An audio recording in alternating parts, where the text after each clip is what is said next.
가계 빚이 결국 1,500조 원을 넘어섰습니다.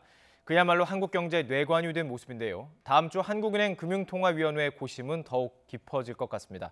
취재기자 연결해서 자세한 소식 알아보겠습니다. 조태영 기자. 네, 한국은행입니다. 자, 결국 가계 빚이 1,500조 원의 벽을 넘어선 거군요. 네, 저금리 기조가 이어지면서 가계빚 그동안 증가세를 이어왔습니다. 정부의 대출 규제가 강화되긴 했지만 지난 3분기에도 가계빚이 늘어나는 걸 막지는 못했습니다. 지난 3분기 말 기준으로 가계 신용은 1,514조 4천억 원으로 전분기보다 22조 원 늘었습니다. 지난해 3분기보다는 6.7% 늘어 사상 처음으로 1,500조 원을 넘어섰습니다.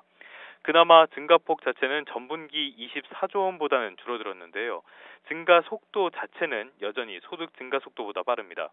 통계청 자료를 보면 올해 2분기 월평균 명목 가계 소득은 1년 전보다 4.2% 늘어났습니다.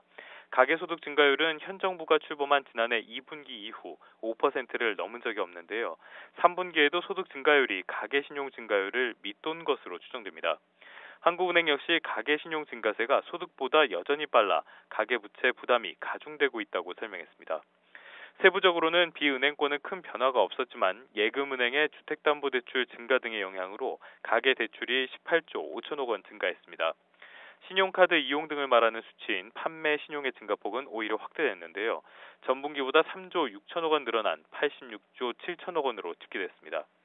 부동산 대책과 총부채 원리금 상환 비율, DSR 규제 강화 등 가계 부채 대책이 이어지고 있지만 단기간에 가계빚을 줄이기는 쉽지 않아 보입니다. 다음 주에 한국은행의 기준금리 결정이 예정이 돼 있는 상태입니다. 이 가계빚 증가세가 결정에 좀 영향을 미치게 될까요? 네, 말씀하신 것처럼 한국은행은 다음 주 금요일 올해 마지막 금융통화위원회를 개최할 예정입니다. 일단 한국은행은 이번에는 금리를 인상하겠다는 신호를 여러 차례 시장에 보낸 상태인데요. 무엇보다도 미국이 추가 금리 인상에 나설 가능성이 있는 상태에서 금리를 지금처럼 유지하면 외국인 자금 유출 등이 더욱 심화할 가능성이 크기 때문입니다. 하지만 가계빚 증가세가 좀처럼 꺾이지 않는다는 점은 걸림돌이 될 수 있습니다.